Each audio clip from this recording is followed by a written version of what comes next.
Guys, welcome to my channel RKG Tutorials. So we are in the class 19th.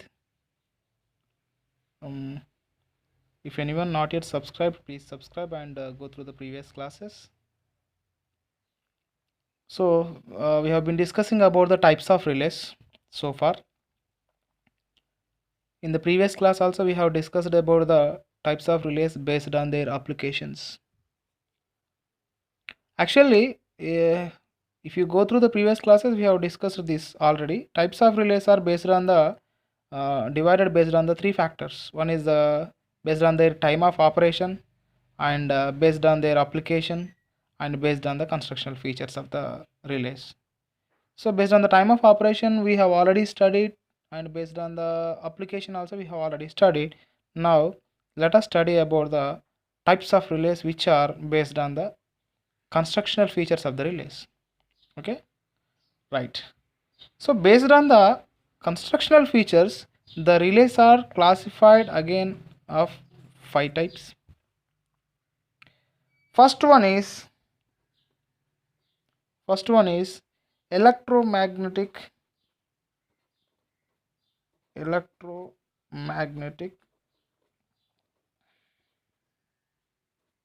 attraction type relays. Electromagnetic attraction type relays. Attraction type relays. Second one is electromagnetic induction type relays. Electromagnetic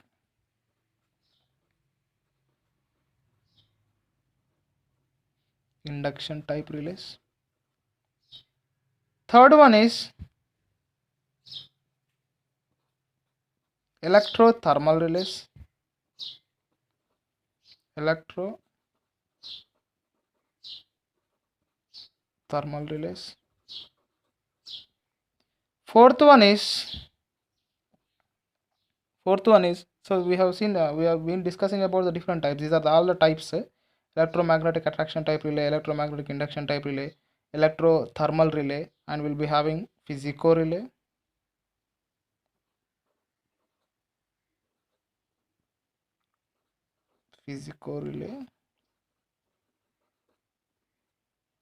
And finally we'll be having electrostatic relays.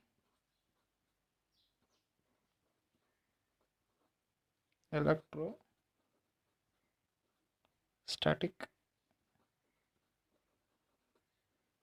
relays. So these are the 5 types of relays which are based on the constructional features. So what is the specialty of electromagnetic attraction type relay? Simple. Here the operating force is produced due to the electromagnetic attraction principle.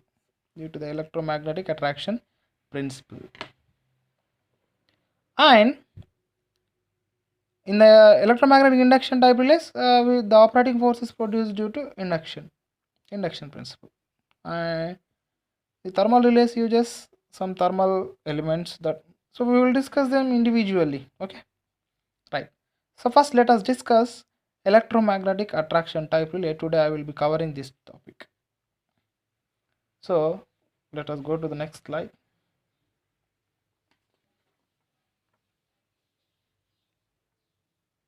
Yeah, so electromagnetic attraction type, this is a diagram. Actually I will explain it. So let me keep heading electromagnetic attraction type relay.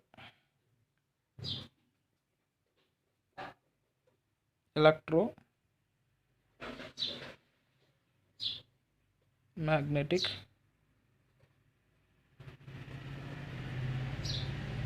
attraction type relays. Electromagnetic attraction type relays. So here the operating force is produced due to the attraction principle, as just now said. Here one is important point is there that it is important for the MCQ. It is used sorry The electromagnetic attraction type relays are used to sense both AC and DC quantities. This is most important, AC and DC quantities. Remember this. It can sense both AC and DC quantities as well. Now we will be seeing that how it is. So we'll be having different types of electromagnetic attraction type relays. We'll be having first one is we'll be having, let us discuss them in detail. First one is attracted armature type relays. Attracted armature type relays. Second one is balanced beam type relays. Third one is solenoid type relays. So these are the different types of relays we'll be having in the electromagnetic attraction type relays. Now let us discuss about the attracted armature type relay. So this is the constructional feature of the attracted armature type relay. So here, if you see, this is a line which we wanted to protect. So here is a circuit breaker position. It will be having the fixed contact here will be there, and this is the moving contact which is connected to the relay coil. This is the relay coil. Relay coil. And so the relay consists of, this is the relay setup completely. So the relay consists of a fixed core. This is the fixed core. This is the fixed core.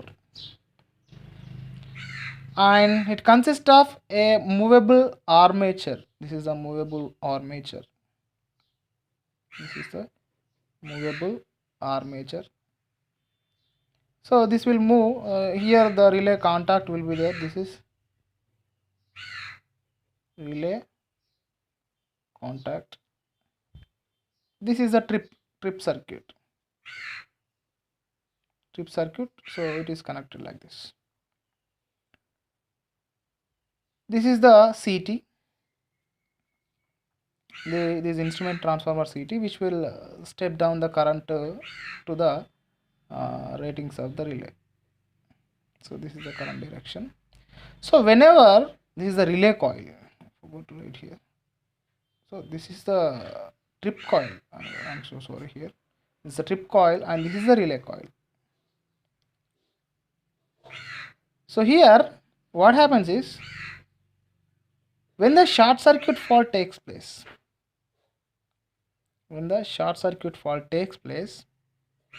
what happens? So the current magnitude increases. So here the current in the secondary of the CT, nothing but the current which is going to the relay coil increases. So due to which there is a production of flux. The production of flux is like this.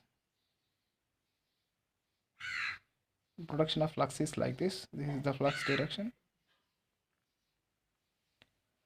So when the flux is produced, what happens?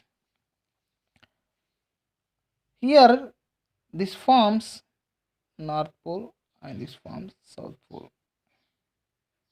So it will become an electromagnet and there forms a north and south poles. So here when the current is more, then F0 produced will be more. It will act in this direction because it attracts. That's why we are calling it as an attraction type relay.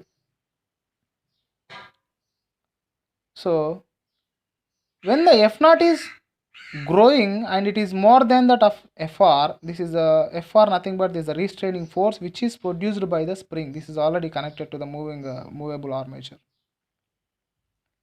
So when the fault current is more in magnitude, then what happens? The operating force produced by, the attraction force which is produced between the two contacts is more compared to that of the restraining force. So during faulty condition, F0 will become greater than Fr. Then what happens? The relay coil will come down and closes the strip circuit, and here the DC excitation will be given. So what happens? When the relay contact closes the trip circuit, then there is a flow of current. So this is the trip coil. So the trip coil will adjust the position of the circuit breakers moving contact, because those are already interconnected. So it will open. Actually initially it will be closed when there is no fault. So it is closed, actually the line is closed with the CB. But when there is a production of uh, when the trip closes, trip circuit is energized due to the closing of the relay contact, then the moving contact of the circuit breaker, which is already connected to the trip coil, has been opened up and the line is isolated. The faulty section will be isolated. So this is the thing which will be taking place here. So let us analyze mathematically. Let us analyze this mathematically. So what we are trying to find is F0 and Fr. This Fr is constant because the restraining force Fr is equal to, let us say, some K2. This is because of the spring force. So here K2 is the spring constant. Here it always acts opposite to the operating force. Now we have to calculate the operating force. So here how the operating force is being developed, that is due to attraction. So here what happening, here electric field is produced, magnetic field is produced due to the flow of electrons. This is the flow of current. So magnetic field is produced. So let us write the equation for energy stored in the magnetic field. Since it is an inductor, the energy stored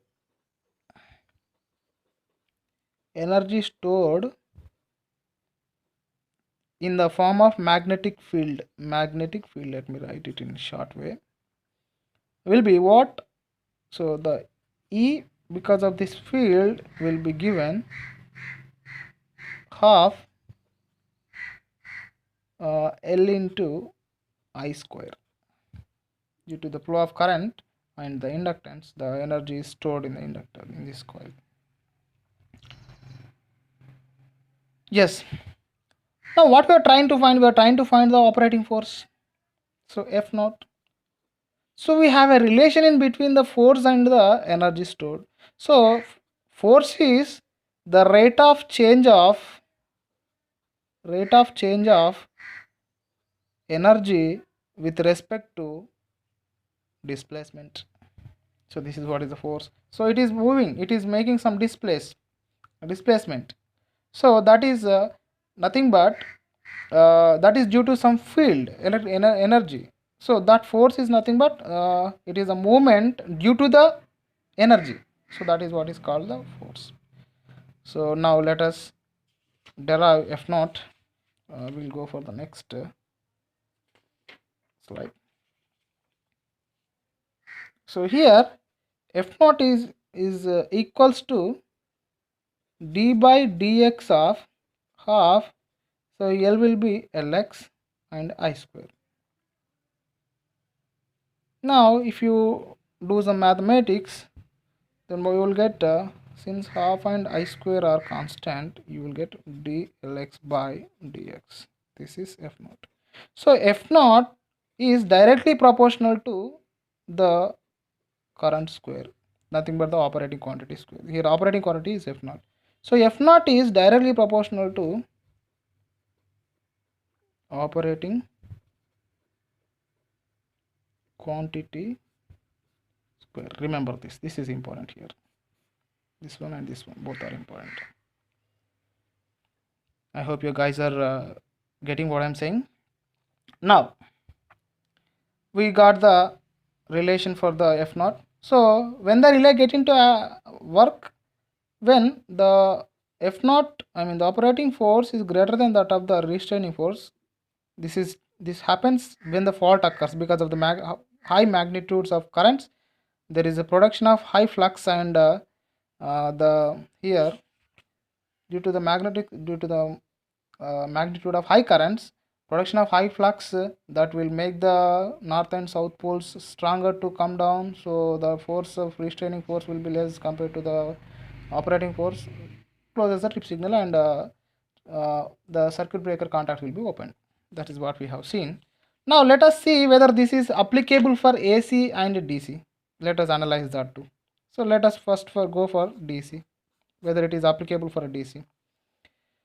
So just now we have seen operating quantity is directly proportional to current square. Let us say it is equals to some K1 multiplied by I square. I in the sense IDC square. We are discussing about the DC circuit. So now restraining force will be Fr, that is equals to K2. So when the relay operates, when F naught is greater than Fr, isn't it? So here F naught is K1 I DC square is greater than Fr is K2. So from here we can write IDC is greater than K2 over K1 under root. So it is sensing the DC current. It is giving some value. So this is said to be the set value of the relay. This is the set value. We can say this is the set value under root of K2 by K1. This is the spring constant, and this is the constant of the operating force. So I mean total it is some IDC will be some constant. I mean what I wanted to conclude from here, it is the electromagnetic attraction type relay, nothing but the it is sensing DC quantity here. Now let us see whether it senses AC or not, AC quantity or not. So let us see its analysis for AC. So for AC also, what happens? F naught is equals to some K2 into IAC square. So IAC in the sense we can write K2 into IM sine omega t. So as it is square, so here square and sine square.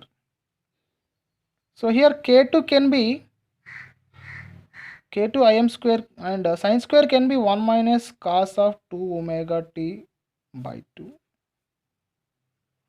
So from here what we can write? We can write K2 Im square upon 2 minus K2 Im square by 2 into cos 2 omega t. So this is the fixed value, and this is the variable value. So if you observe the operating force, so operating force consists of both fixed and variable quantities. Here the most importantly, the variable quantity consists of double frequency component here. Double frequency component. This is most important. So when there is a double frequency component, what happens? So the frequency will be double. The moment of contact is more. I mean there will be oscillations. The moment of contact is takes place, and it will be oscillations. It results in oscillations, and the relay contact may get damaged, and the relay will be damaged due to this. It is sensing, actually it is sensing AC quantity, it is giving some value, but there is a presence of double frequency element, due to which so the attraction type relay is not applicable for, not preferred for AC, not applicable. It is not preferred for AC, not preferred. It can sense, not preferred for AC quantities. So then what will be used for AC? We will use the induction type relays. At electromagnetic induction type relays we will be using. So I hope you guys understood. We will discuss in the next class about the induction type relays. Hope you guys understood, and do like and subscribe my videos. Thank you. Signing off.